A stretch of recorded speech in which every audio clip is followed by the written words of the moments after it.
지난 주간에 우리 교회가 일일 부흥회를 하였습니다.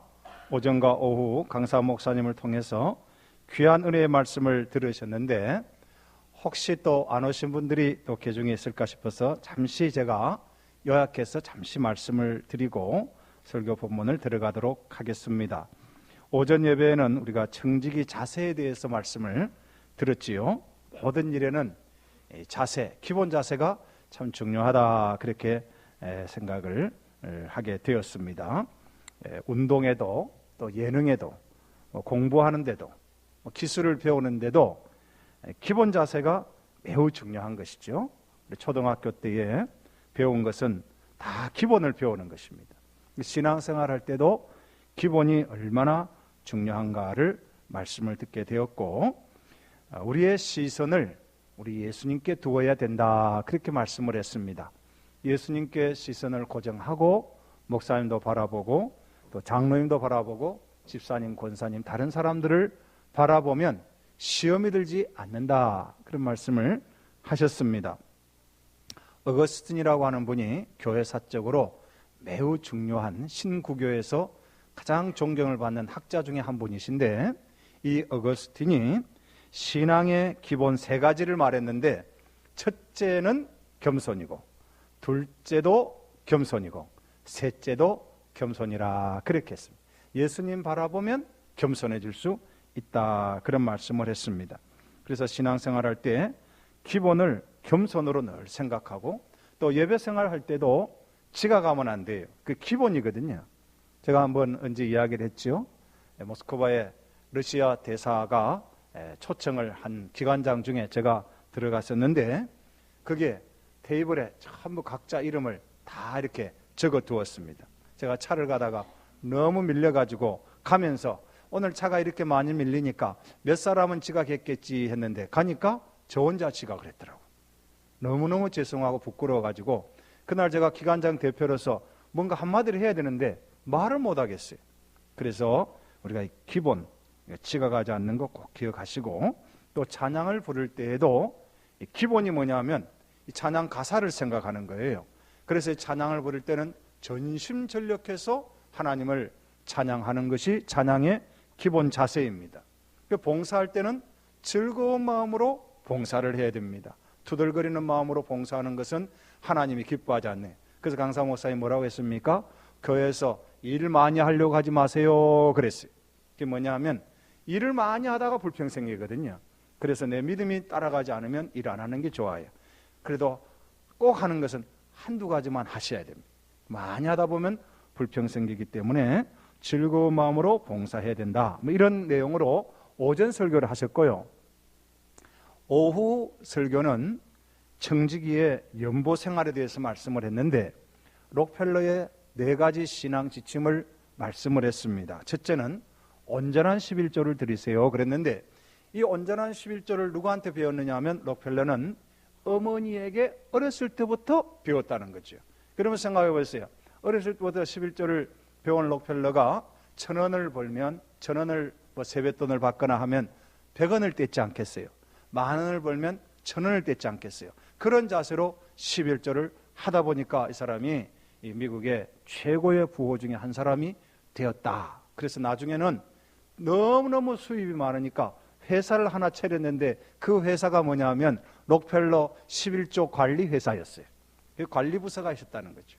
그 정도로 철저한 11조를 드렸다. 둘째는 예배 시에는 앞자리를 앉아라. 지난주 우리 설교를 들었는데 오늘도 앞자리가 좀 헐렁하네요. 제 머리카락처럼 좀 헐렁한데 이렇게 앞자리에 앉아서 설교를 집중해서 들으라 그랬습니다. 여러분, 그래서 이 말씀을 꼭 기억하셔야 됩니다. 그 다음에 세 번째는 교회가 맡기는 일에는 복종하라 그랬어요. 교회가 일을 맡기면 나는 이래서 안 되고 저래서 안 되고 이래서 기도 못하고 저래서 봉사 못하고 그렇게 하면 할 일이 없어요. 네 번째는 담임 목사와 불화하지 말라 그랬어요. 담임 목사와 좋은 관계 속에 있어서 설교를 듣때 은혜가 되거든요. 목사님들 마음문을 딱 닫아버리면 무슨 설교를 해도 은혜가 되지 않습니다. 그래서 불화하지 말고 좋은 관계에 가지고 신앙생활 하라 그렇게 말씀을 했고요. 특별히 연보 생활할 때는 이 연보는 기쁨이어야 된다. 하나님의 은혜에 대한 보답이고, 그리고 11조는 말할 것도 없고 감사의 예물, 이것은 감사의 조건을 자꾸 찾다 보면 감사할 제목이 많아진다, 그런 말씀을 했습니다. 그리고 부흥사가 와서 부흥회를 인도하시는 목사님들이 오시는 것은 레슨과 같다 그랬어요. 레슨. 여러분 생각해 보세요. 하루나, 우리 이번에 하루 했지만 또 몇 년 전에는 3일씩 했는데, 뭐 외부 강사가 와가지고 하루 혹은 3일 이렇게 하는 것은 레슨이에요. 특별 레슨을 받는 거예요. 특별 지도를 받는 거예요. 그 다음에 레슨 받고 나면 그 다음 뭘 해야 되지요? 연습을 해야 돼요. 아마 여러분 가운데 탁구를 배우시는 분이, 골프를 배우신 분들 있잖아요. 혹은 요즘에 우리 교회도 또 트럼펫을 이렇게, 색소폰을 이렇게 배우신 분들이 있고, 또 피아노를 또 배우는 분들도 있을 겁니다. 여러분 각자 뭔가를 배우실 거예요. 배울 때에 레슨을 받는 거예요. 레슨. 근데 일주일에 아마 대부분 이제 한 번 정도 레슨을 받는데, 아이들은 피아노 학원은 매일 가기도 하지만 좀 전공적으로 하면 보통 일주일에 한 번을 받습니다. 근데 한 번 레슨을 받고 그 다음에 뭘 해야 되죠? 집에 가서 연습을 해야 돼요. 저도 옛날에 국가 대표 선수에게 탁구를 제가 배운 사람이에요. 그래서 탁구를 일주일에 한 번씩 딱 가르치고, 그 다음에 목사님 집에 가서 연습을 하세요. 그래서 거울 앞에서 이게 손을 이렇게 해가지고 눈썹을 이렇게 올리는 것을 하루에 몇 번 하라? 200번을 하세요. 그 제가 200번을 안 해가고 실력이 좀 줄었긴 줄었지만요, 이걸 200번을 하세요. 200번. 그래서 손만 이렇게 하면 안 되고요, 허리를 이용해가지고 이렇게 왼손도 같이 올려가지고 이렇게 해야 실력이 늡니다. 그랬어요. 정말로 각도가 중요해요. 자세가 얼마나 중요한지 몰라요. 그래서 연습을 하셔야 돼요. 우리가 설교를 들었으면 연습하셔야 돼요. 그래서 부흥 강사 와가지고 가르치면 우리 삶에 적용시켜야 됩니다. 그렇게 하시길 바랍니다. 그래야 부흥에 효과가 있는 거예요. 부흥에 효과가 있는 거예요.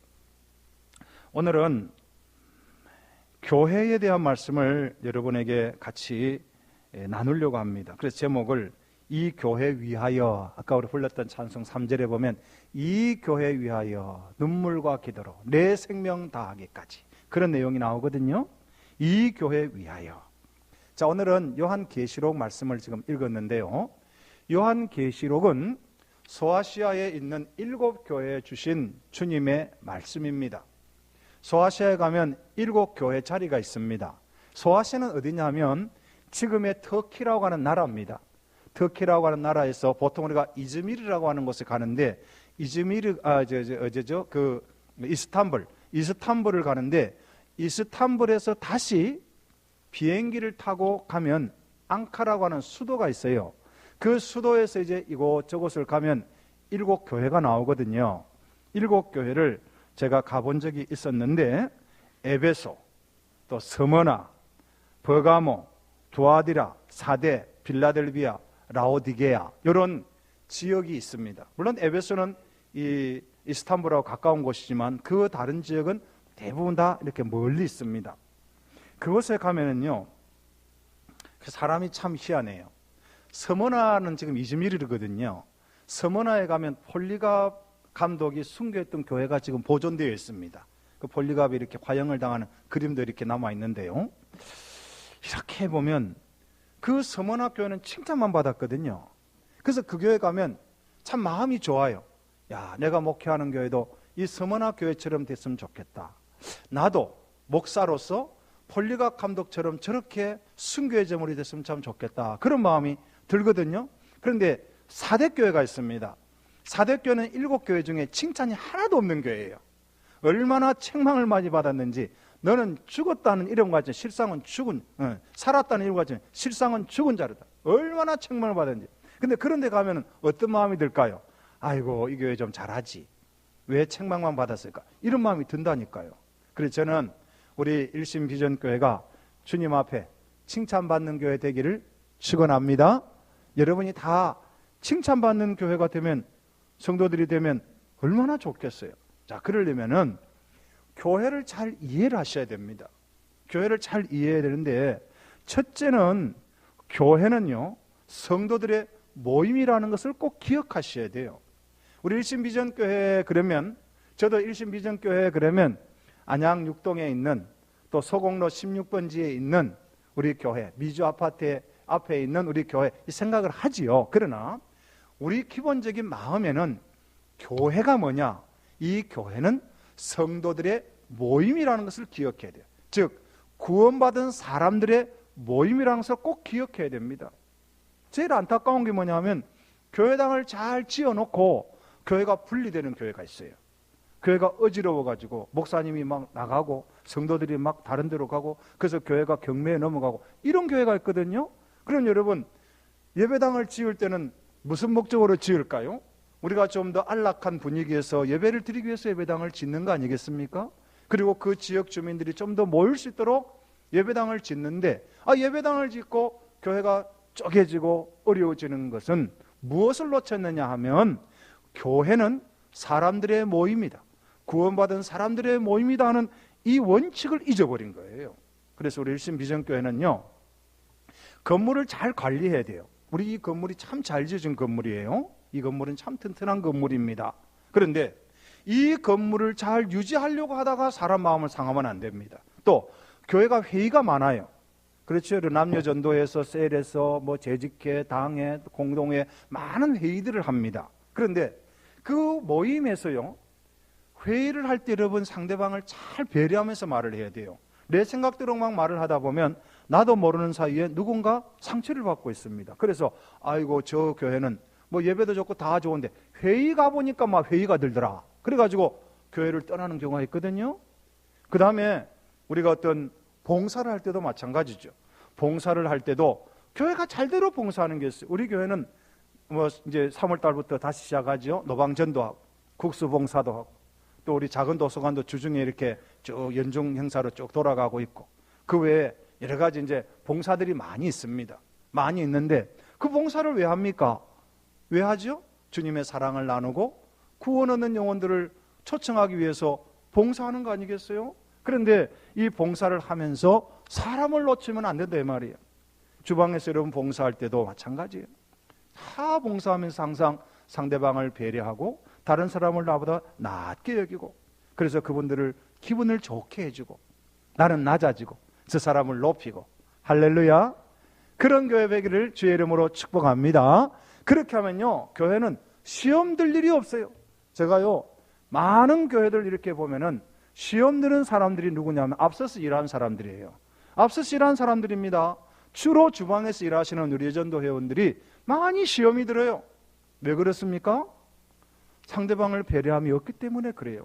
깍두기냐 배추김치냐를 놓고 싸우고 그렇게 해가지고는 맛있게 깍두기 담아주고 맛있게 김치 담아주려고 하다가 나중에 자기도 못 먹고 그냥 교회를 떠나버린다고요. 그게 참 슬픈 일 아니겠어요? 그래서 항상 인식을 하십시오. 교회는 성도들의 모임이다. 사람의 모임인 거예요. 사람의 모임. 그 사람은 감정을 가지고 있기 때문에 그 감정을 건드리면 마음을 닫아버리거든요. 그래서 그걸 꼭 기억을 하십시오.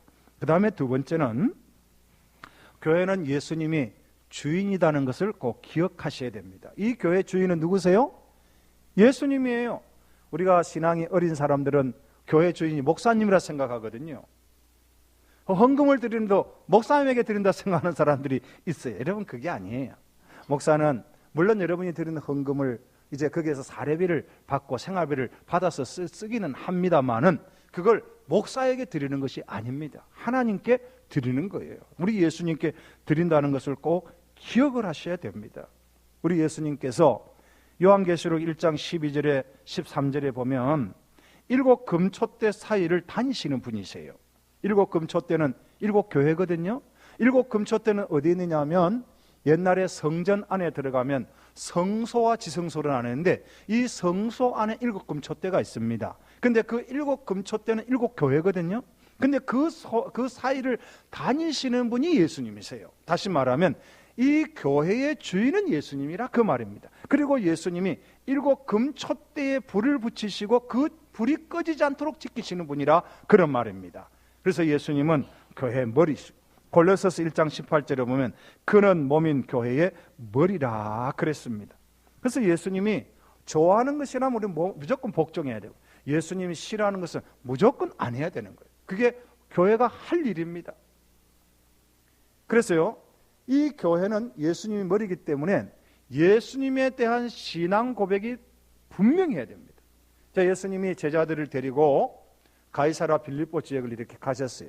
그곳에서 예수님이 제자들에게 인자를 누구라고 하느냐 그렇게 말하니까 어떤 사람은 세례요한이라고, 어떤 사람은 엘리야라고, 어떤 사람은 예레미야라고, 어떤 사람은 선지자 중에 한 사람이라고 합니다. 그럴 때에 예수님께서 제자들에게 다시 물었습니다. 너희는 나를 누구라고 하느냐? 그렇게 하니까 베드로가 뭐라고 이야기했습니까? 주는 그리스도시요 살아계신 하나님의 아들입니다. 마태복음 16장 16절에 그렇게 말할 때에 우리 예수님께서 마태복음 16장 17절에 말하냐면 바요나 시몬아 네가 복되도다 그랬어. 네가 이 신앙 고백하는 것이 참 복되다 그렇게 이야기를 했습니다. 여러분, 신앙 고백이요 분명해야 됩니다. 신앙 고백이 분명해야 돼요. 이 교회의 머리는 예수님이고 내가 믿는 분은 예수님이고 내 시선의 고백은 예수님입니다. 이 고백이 분명할 때에 그 다음에 일을 할 수 있는 겁니다. 그래서 여러분, 우리 교회 처음 오시거나 또 우리 교회 오신 횟수가 짧으신 분들에게는 일을 잘 안 맡깁니다. 안 맡기는 이유가 있습니다. 초신자거나 우리 교회를 와서 교회를 잘 모르고 일을 하다 보면 처음에는 신이 나가지고 또 기질상으로 열심히 일을 할 수 있어요. 그런데 조금 가다가 시험 들 확률이 아주 많습니다.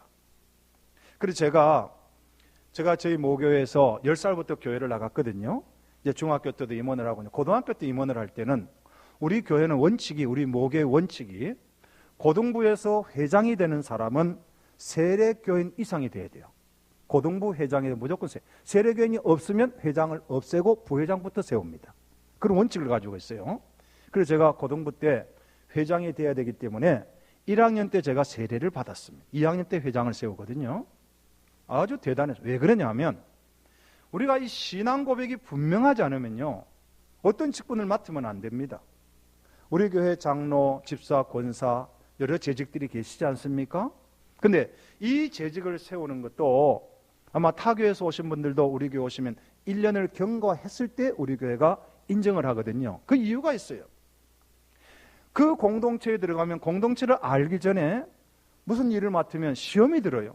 교회는요 여러분 헌금을 하면서 일을 하잖아요. 다른 데는 돈을 받고 일을 하기 때문에 그렇잖아요. 이건 다른 곳이에요. 그런데 그런 마음이 돼요. 내가 헌금하면서 일을 하는데 왜 인정 안 해주는 거야? 그 교회에서 인정받으려 하면 시험 들기 시작하거든요. 그냥 인정은 주님께 받고 이런 마음을 딱 가져보는 시험 들 일이 없어요. 그래서 예수님께 딱 고정해보면 괜찮은데 사람에게 목사님이 나를 왜 인정 안 해주지? 왜 나한테 눈길을 한 번 더 안 주지? 뭐 이렇게 되면요. 근데 그런 사람이 주로 누구냐면 초신자들이에요. 신앙이 약한 사람들은 그럴 수 있다 그 말입니다. 그래서 교회 중직자가 되는 것도 그래서 일정한 기간을 지나야 되는 거예요. 최소한 5년에서 7년 이렇게 지나야 또 무흠교인이 돼야 되고 그러니까 벌을 안 받아야 돼요. 이렇게 될 때에 일을 맡기는 겁니다.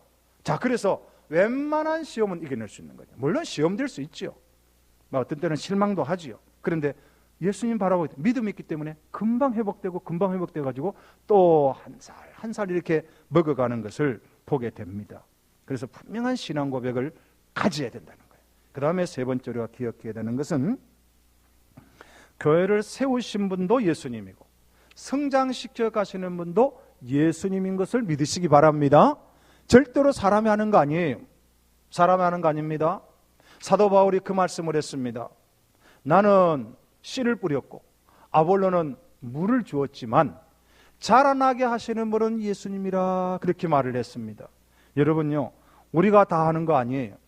예수님이 하시는 거예요. 저는 일심비전교회를 제가 보면서 참 그 고백을 합니다. 아마 제가 은퇴할 때쯤에서 만약 이 자리에서 여러분에게 한번 은퇴사를 하게 되면 분명히 제가 이 고백을 할 겁니다. 우리 교회는 제가 한 것도 아니고 우리 장로님들도 한 것도 아니고 앞선 자들이 한 것 아닙니다. 오직 우리 주님이 하셨습니다. 그 고백을 제가 할 거예요. 우리 주님이 하셨어요. 우리 교만할 수 있는 요소 다 꺾어버렸고요.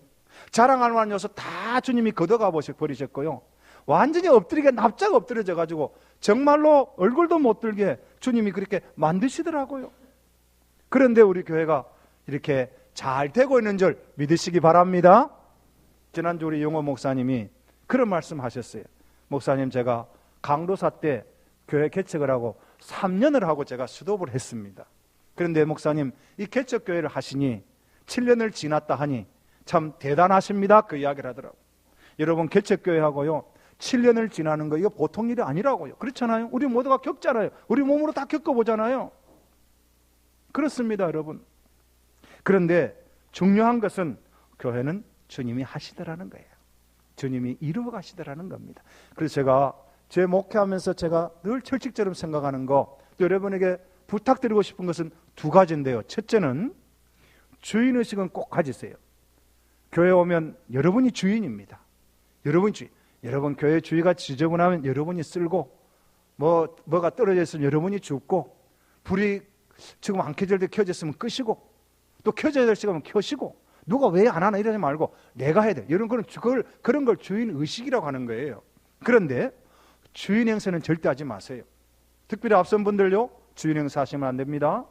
새로운 사람들이 와서 얼마든지 일할 수 있도록 길을 마련해주고 격려해주고 세워줘야 되지, 나는 내가 일하니까 너 하면 안 돼. 제가 선교지에서 그걸 많이 경험했습니다.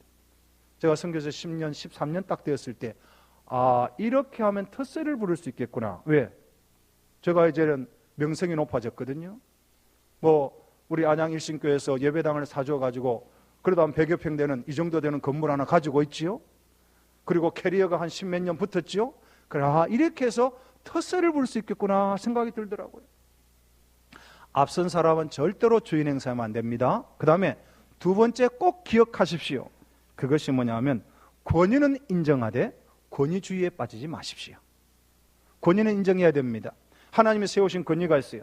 교역자는 담임 목사는 담임 목사로 권위가 있습니다. 장로님 권위가 있어요. 그러나 담임 목사인 내가 이 교회 담임 목사니까 하는 권위주의에 빠지면 그 교회는 안 되게 되어 있습니다.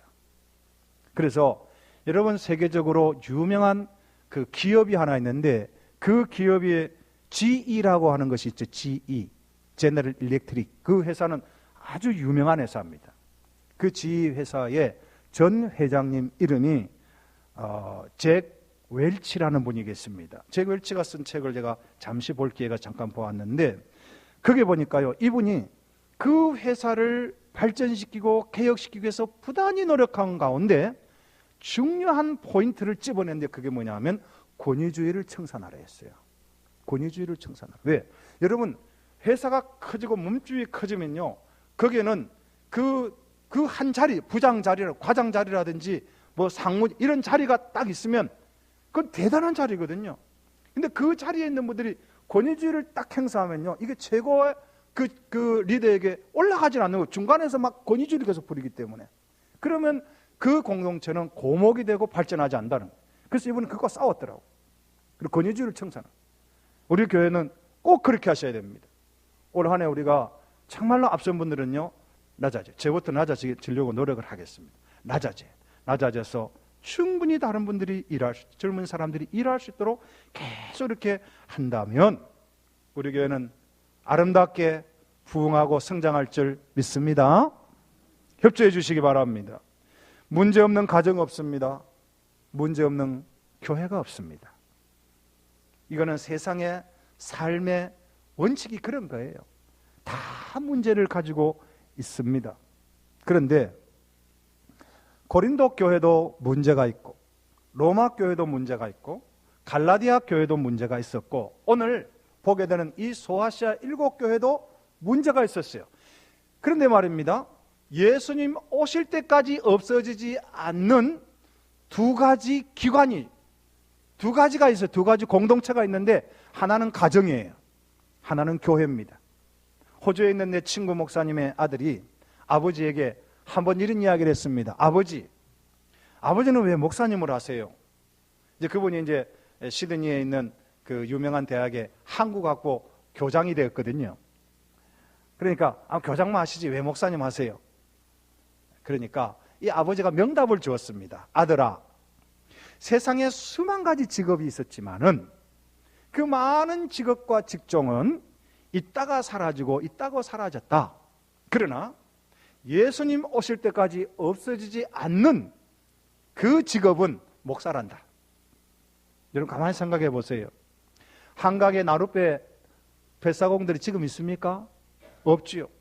인력거, 옛날에 인력거, 그죠? 일제시대 같은데 얼마나 인력거꾼이 상당했잖아요. 그거 지금 없어요. 지금 우리가 가지고 있는 이런 어떤 많은 직업군들이요, 앞으로 20, 30년 우리가 정말로 이제 우리 다음 세대들이, 우리 자녀들이 우리 나이 됐을 때 보면은, 야, 옛날에는 이 직업이 잘 나갔는데, 뭐 그런 것들이 반드시 있을 거예요. 그런데 교회는 주님 오실 때까지 계속 존속이 된다는 거 기억하세요. 그렇기 때문에 우리가 이 교회를 잘 지켜나가야 되는 거예요. 우리 교회가 잘 세워져 가도록 우리가 주님 앞에 겸손히 순종하면서 이 교회 멤버로서 정말로 우리 역할을 잘 감당해야 되겠다 하는 것입니다. 자, 그러면 교회는 예수님의 뜻을 받들어야 돼요. 영국의 유명한 시인 바이런이 있습니다. 바이런 시를 여러분이 혹시 국문학 공부하신 분들은 이미 읽어보시고 했겠습니다만은, 이 바이런이 어느 날 길을 걸어가는데 플랜카드가 하나 붙어 있어요. 그 플랜카드가 뭐냐면 바이런 시 토론회 그랬어요. 그래서 바이런이 자기를 가지고 이제 토론을 하니까 자기 시를 가지고 너무 흥미로워서 모자를 푹 눌러 쓰고, 영국 분들 다 모자를 쓰고 다니거든요. 모자를 딱 쓰고 딱 뒤에 가서 그냥 이렇게 딱 앉아 있어요. 근데 시인들이 자기 시를 가지고 읽고 뭐 토론을 막 하는데 결론이 뭐냐 하면, 바이런이 자기와 아무 그 시를 그런 뜻으로 쓴 게 아니에요. 그런데 그 다른 시인들이 평가를 하는데 자기의 의도와는 아무 상관없는 걸 가지고, 그걸 가지고 시비를 붙으면서 토론을 하더라는 겁니다. 여러분, 우리가 그럴 수 있습니다. 주님이 세우신 교회에 주님께서 원하는 것이 있습니다. 그것이 뭘까요? 하나님 나라는 먹고 마시는 것이 아니라 의와 사랑과 평강이에요. 다시 말하면 우리 주님께서 몸된 교회를 세울 때는요, 어떤 많은 활동이 목적이 아닙니다. 이 교회 공동체에 오면 주님의 사랑을 느껴야 되고, 주님의 평강을 느껴야 되고, 은혜를 느껴야 되고, 위로를 받아야 되고, 소생하고, 그렇게 하라고 이 교회를 세우셨잖아요. 그런데 우리는 엉뚱한 걸 붙잡고 거기에 씨름을 하고 에너지를 전부 소비할 수 있다는 것입니다. 그래서 주님이 무엇을 원하시는가, 그걸 깨닫고 나가야 됩니다. 그 다음에 우리가 또 기억해야 되는 것은, 교회 세우신 사역자들은 예수님의 손에 붙들려서 사용되어지는 종들입니다. 그것이 요한계시록 1장 20절인데요. 네가 본 것은 내 오른손에 7별의 비밀이라 그랬습니다. 여기 보면 예수님 오른손에 붙잡힌 바 된 자가 누구냐? 7별이에요. 근데 이거 7별은 7교회 사자라 그랬거든요. 7교회 사자는 누구냐? 오늘날로 치면 교회 담임 목사들이에요. 교회 세우신 주의 종들이에요. 그 종들이 주님께서 세우신 영적 권위를 가지고 있다는 것입니다. 그렇기 때문에 여러분이 꼭 기억해야 되는 것은, 주님께서 목사를 이 교회에 왜 세우셨냐는 것을 여러분 기억해야 됩니다.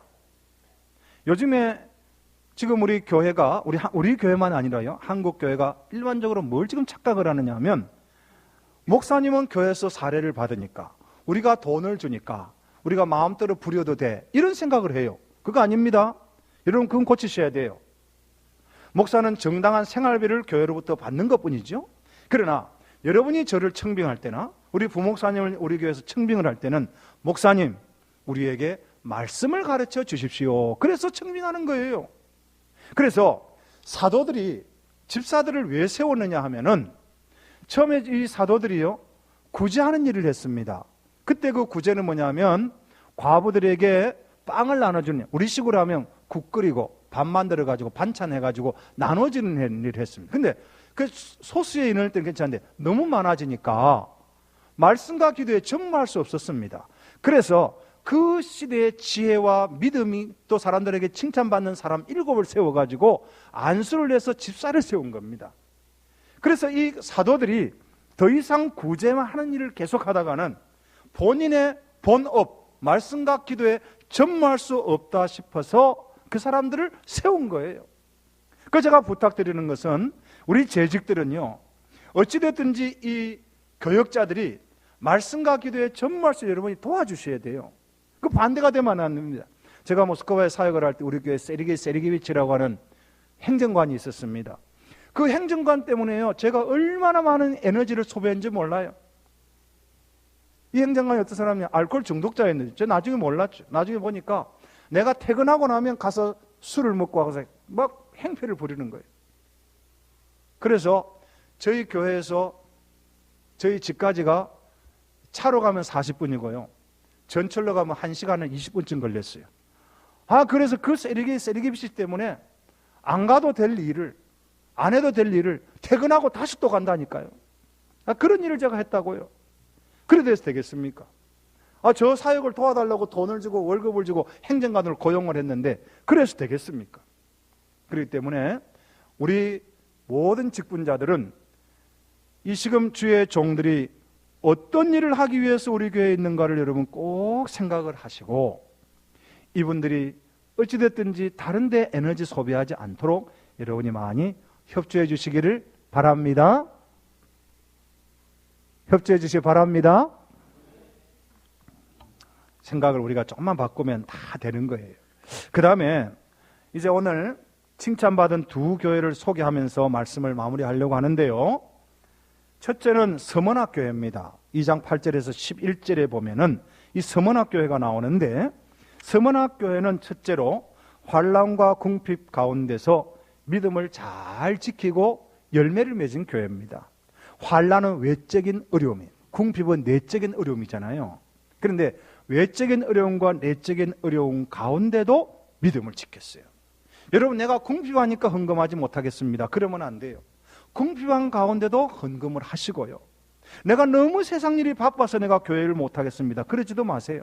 환난은 많은 바쁨과 고통과 아픔과 그런 것들이에요.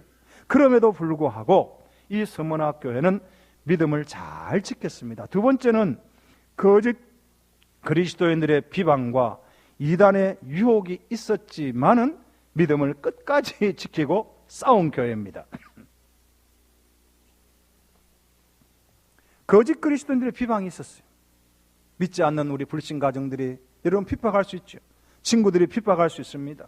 이 시대에 하나님이 어디 있다고 이렇게 좋은 날 주일날 저리 교회를 가나, 뭐 그런 사람도 주위에 있을 수 있습니다. 그래도 끝까지 그들의 반대를 불구하고 믿음을 지킨 교회다. 그 다음에 세 번째는 죽을 때까지 충성한 교회예요. 네가 죽도록 충성하라 하는 이 죽도록 하는 이 말의 원뜻은 죽을 때까지 충성하라, 그런 말입니다. 죽음이 와도 그 죽음의 끝자락에서도 믿음을 지켰다, 그런 이야기예요. 이 서문학교는 그런 교회죠. 폴리갑이 그런 대표적인 감독 아니겠습니까? 폴리갑은요, 나이가 그때 80 중반이었는데 로마 병정이 잡으러 갔어요. 로마 그 병정이 폴리갑 감독이 얼마나 두려웠는지 막 완전 무장을 해가지고 갔는데, 보니까 왜소한 영감님이에요.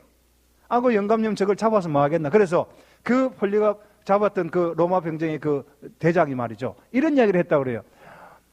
영감님, 그냥 한마디만 하시면 제가 눈 감아 드릴게요, 그랬다 그래요. 그게 뭐냐면, 그냥 예수님 내가 안 믿는다. 당신 믿어도 괜찮다고. 당신 믿어도 괜찮아요. 그런데 내가 예수님 안 믿는다. 부인 한마디만 하세요. 그럼 그냥 살려주겠다고. 그런데 폴리갑 감독이 했던 유명한 말이 있죠. 내가 80 중반이 될 때까지 우리 주님께서 나를 한 번도 모른다 부인한 적이 없는데 어떻게 내가 부인할 수 있겠습니까? 그렇게 해서 화형을 당했거든요. 그런 교회였대요. 그래서 생명의 멸류관을 받아 쓴 교회가 서문학교회입니다. 오늘 읽은 본문의 빌라델비아 교회는 어떤 교회입니까? 첫째는 8절에 보니까 작은 능력을 가진 교회였어요. 작은 능력.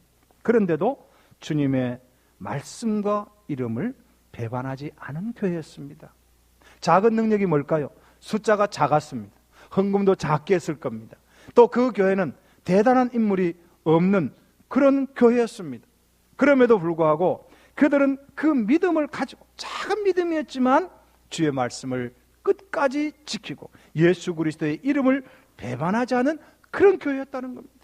우리 교회는 주의 이름을 끝까지 지키고 주의 말씀을 끝까지 지키는 그런 교회 되기를 주의 이름으로 축원합니다. 그래서 주의 말씀을 지키니까요, 10절에 뭐라 그랬냐면, 네가 내 인내의 말씀을 지켰으니까 내가 너를 시험과 환난과 박해 중에서 지켜줄 것이다 약속을 했습니다. 여러분, 주의 말씀을 지키면요 수지를 맞는데 우리 주님께서 만군의 주님께서 우리를 지켜주시는 이러한 축복이 있는 줄 믿으시기를 바랍니다. 그래서 이제 우리가 해야 될 일이 있어요. 우리 성도들이 교회를 위해서 해야 될 일을 몇 가지 제시하고 마치겠습니다. 첫째는 모이기에 힘을 쓰십시오. 여러분 모이기에 힘을 써야 됩니다. 교회가 공적인 모임이 있습니다. 주일 낮과 오후와 수요일, 금요일, 새벽기도 이런 것들이 있잖아요. 여러분이 이런 모임들에 막 힘을 써야 돼요. 시간이 있는데도 불구하고 막 그냥 빈둥빈둥 하면 안 돼요. 모이기에 힘을 쓰고 흩어지면 뭐 해야 돼요? 전도해야 돼요. 전도하는 그런 교회는 건강한 교회가 되어지는 겁니다. 그 다음에 담임 목사의 목회 방침을 최대한 협조해 주셔야 됩니다. 우리 안양일신교회 원로 목사님 김상수 목사님이 자주 그 말씀을 하셨습니다. 성도 여러분, 여러분은 수백 명이 됩니다. 그런데 여러분 수백 명을 내가 다 맞추기는 어렵습니다. 왜냐하면 사람이요 100사람이 100가지 생각이 있어요. 목사가 100명을 다 맞추다 보면요 다 안 돼요. 그리고 교회가 목회적으로 제대로 가지를 않아요. 그러나 여러 성도님들, 수백 명 되는 여러 성도님들이 저 한 사람을 맞춰보세요. 그러면 그거는 쉽습니다. 목회 방침을 세우면 성도들이 목사의 목회 방침을 순종하고 따라가면 그 교회는 제대로 목회가 되는 교회입니다. 저는 우리 교회 모든 성도님들이 제 목회 방침에 협조해 주기를 부탁을 드립니다. 협조해 주시기 바랍니다.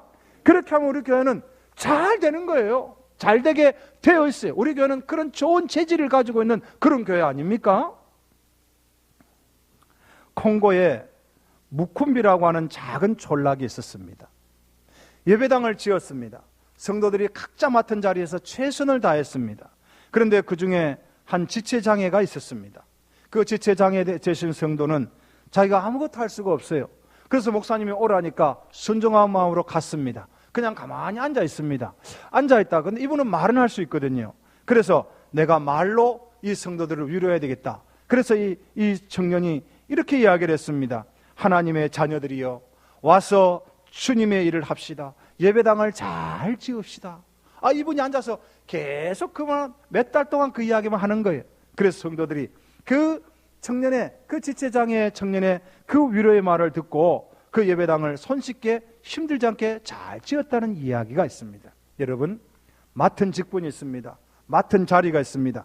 자기 짐을 지고 그 목표를 향해서 가면 다른 사람이 보이지 않습니다. 무거운 짐을 질수록 다른 사람이 보이지 않아요. 그걸 지고까지 가야 되니까. 그런데 무거운 짐을 질 수 있음에도 불구하고 가벼운 짐을 지고 또 가면 다른 사람이 자꾸 보이는 거예요. 왜 저거는 속도가 늦고 왜 저렇게 지고 가느냐? 응? 그렇게 말할 수 있습니다. 그래서 여러분 각자 맡은 사명을 여러분에게 지워진 짐들이 있습니다. 중직자는 중직자의 사명, 재직들은 재직들의 사명이 있습니다. 그 사명을 최선을 다해서 우리가 맡은 일을 충성하는 우리 모두가 되시기를 주의 이름으로 축원합니다. 기도하겠습니다.